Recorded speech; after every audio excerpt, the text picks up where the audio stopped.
Tonight our Katha takes us in the place called Kailash. And on Mount Kailash, Bhagwan Shankar and Parvati Devi, they're beautifully seated. As Lord Shiva enjoys the company of Mother Parvati and Mother Parvati enjoys the company of Lord Shiva, there comes a time when, no matter how much we're enjoying each other's company, something happens and it takes away the attention that we share with each other.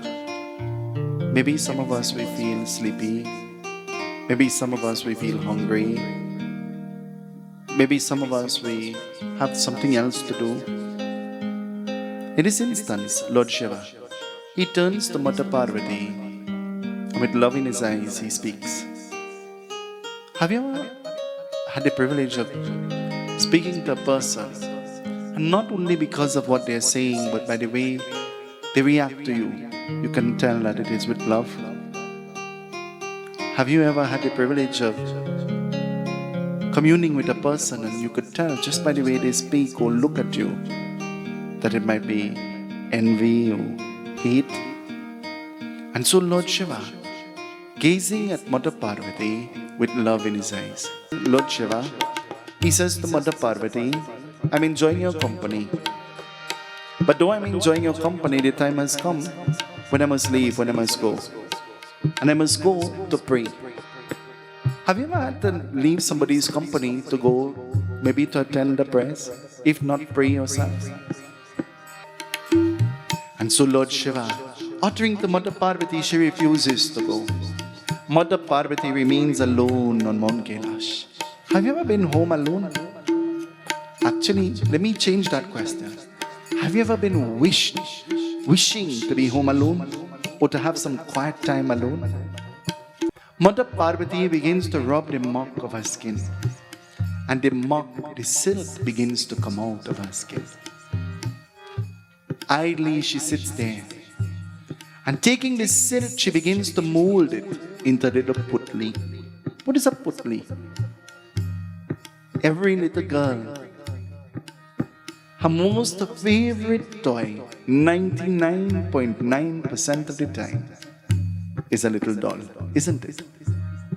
Mother Parvati, actually there are some boys too.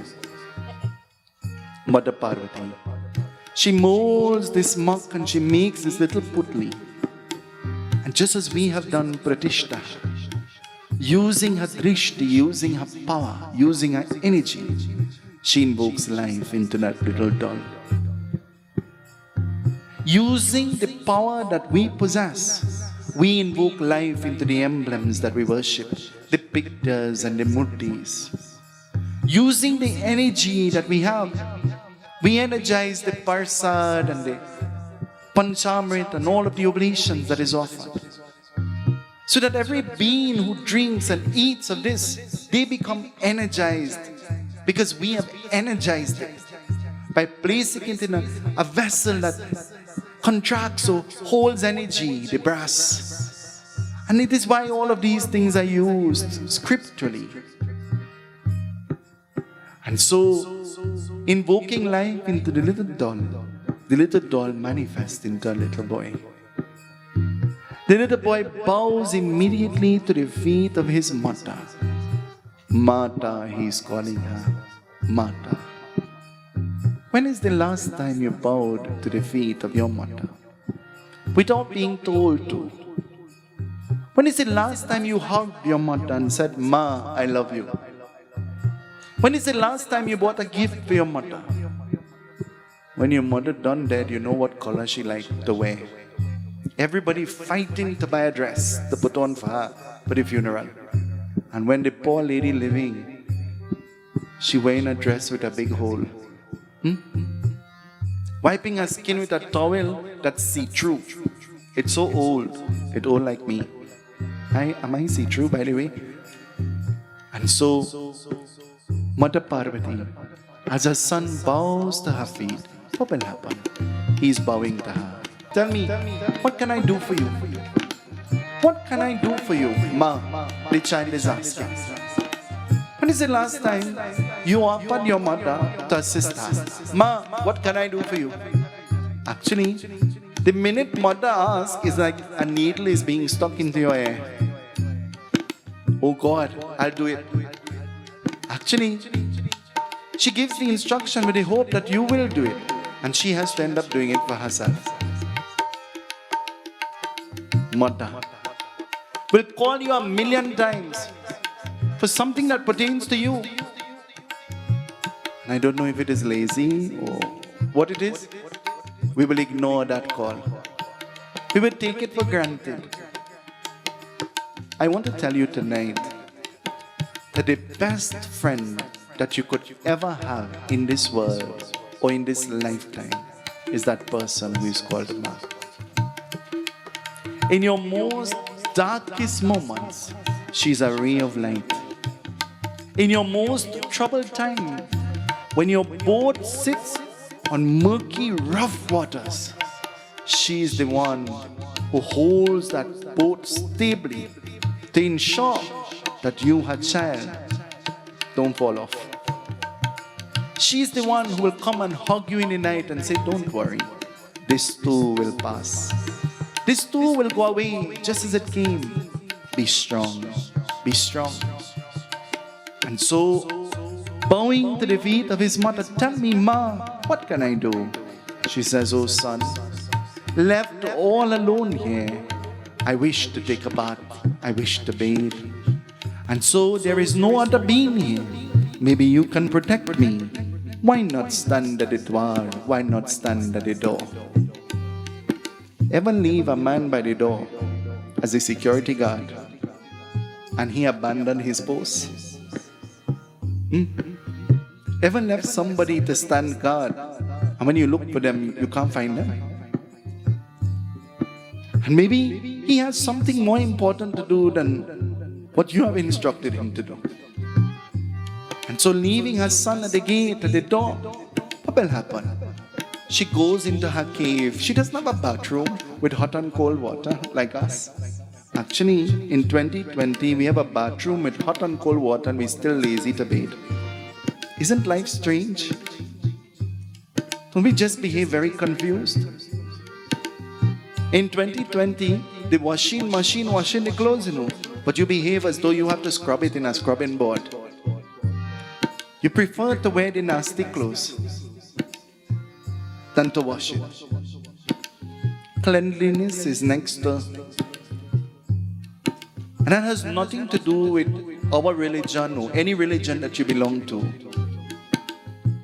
That is general. Cleanliness is next to godliness. And before you could become spiritual and before you could become godlike, you have to become human-like first. Before you could become divine, you have to learn to overcome the challenges of being ordinary. And so, placing him there, she goes into her cave. But as Mother Parvati enters into her cave, a thought comes to her mind. What thought will come to her mind?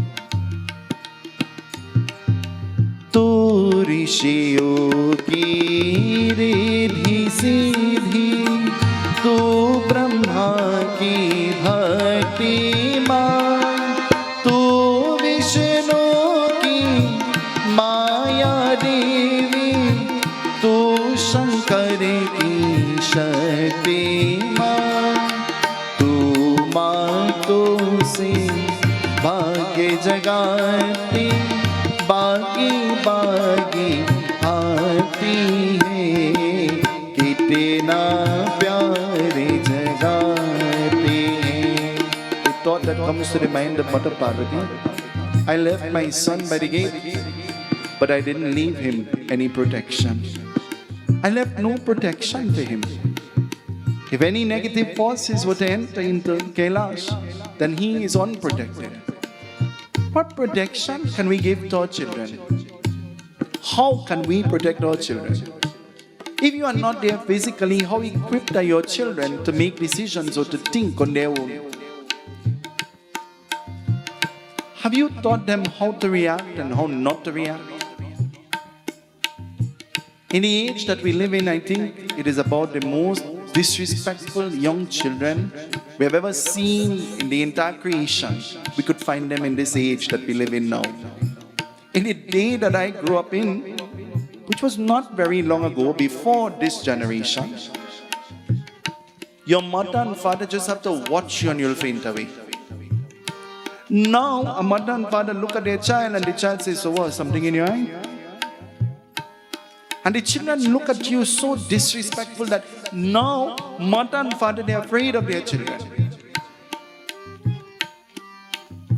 I always say, and everybody laugh and they think it is a joke, but I have tasted every single instrument and article that the house could have.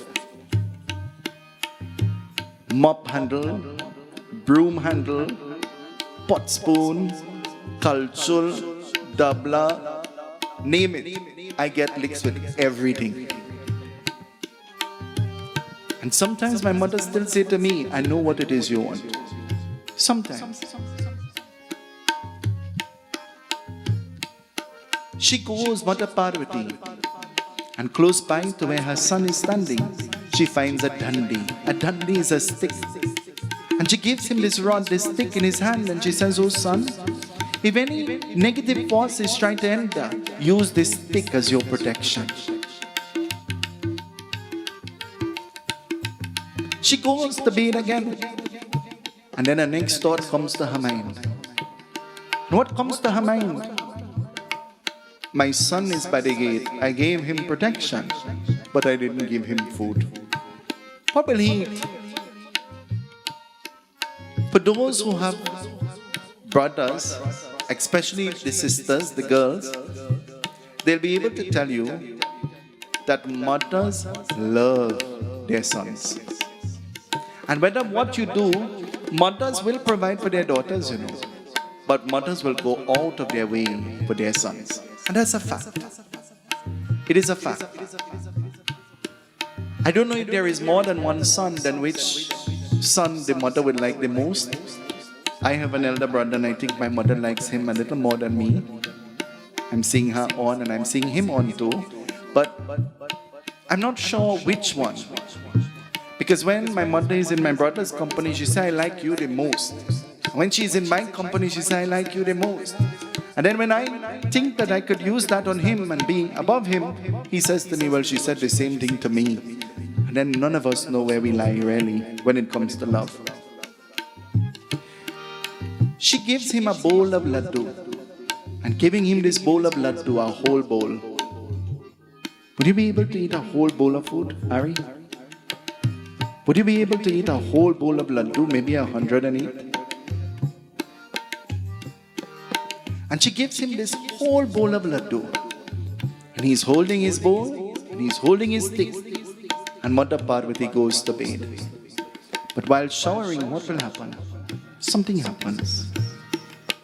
Om Namah Shivaya, Hari Om Namah Shivaya, Om Namah Shivaya, Hari Om Namah Shivaya. Lord Shiva comes. And as Lord Shiva is about to enter into his own home, standing at the gate, standing at the door, he's about to enter. And the little boy with the dandi stands in front of the door and he says, listen, who are you and where do you think you are going? You cannot enter. This is my mother's home. And she has said to me, do not allow anybody to enter. And so you cannot enter. What if one day you come and somebody is standing by the gate down there and they say you can't enter? What will you do? What will you do? Well, I know how Ari will react. Ashish, what you will do? I know how you will react too. Because you'll say, hold on, let me make a phone call. I know. That's exactly what he will do. Let me find out. Hold on. Lord Shiva says, your mother placed you here. Who is your mother? My mother's name is Ma. Ever asked a little child, what's your mother's name? And they say, Mommy. What's your father's name? Daddy. Where you live in? Home. Which part home is? Over there. Where is over there? Quite so. And the child gives all the answers that will make you laugh. Lord Shiva is inquiring, who is your father? Who is your mother? And the little child says, I was not placed here to answer questions. I was placed here to protect. If we remember what our duty is, then life will become smooth sailing. If we remember what our real purpose is, then life becomes smooth sailing. But along the journey of life, we become lost. And we lust. We become lost because we lust. We lust after the things of the world that we wish that we could have, while we forget to be grateful for what we really have. And so, Lord Shiva tries to move him. Move away, or I will move you. And so the little boy starts to smile. He says, move me? The little boy is saying, move me? Do you really think that you could move me? And Lord Shiva says, look at what I will do. He summons Nandi, and Nandi is a bull. Nandi is a bull, mighty and powerful. And he says, Nandi, move him. Nandi, who is powerful like a bull.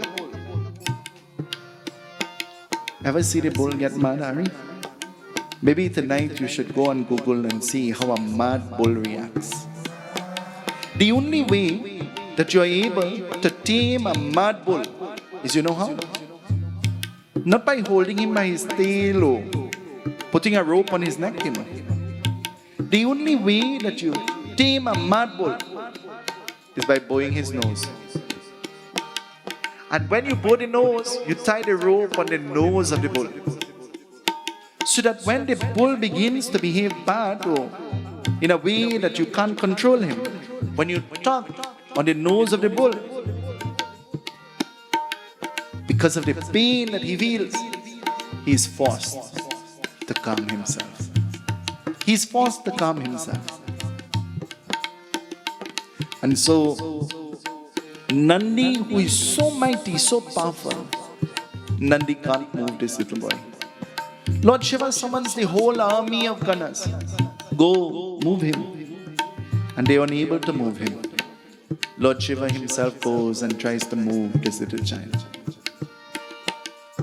You ever tried to move something that looked very small, but when you try to lift it, it is very heavy? Ever watch somebody who looking small and light and try to lift them up, and you can't make? But thank God nobody ever tried to lift me up, because they'll be in real trouble. It's evident. Trying to shake this child, they couldn't move this child. And so as Lord Shiva went and he talked to the child became upset, he became angry. And out of his anger, he took his dandi, his stick, and he struck Lord Shiva. And Lord Shiva, as his anger got the better of him, Lord Shiva took his trishul and sent it in the direction of the child. The head fell in one direction, and the body fell in the other. He goes and he sits on his seat as though he has done nothing.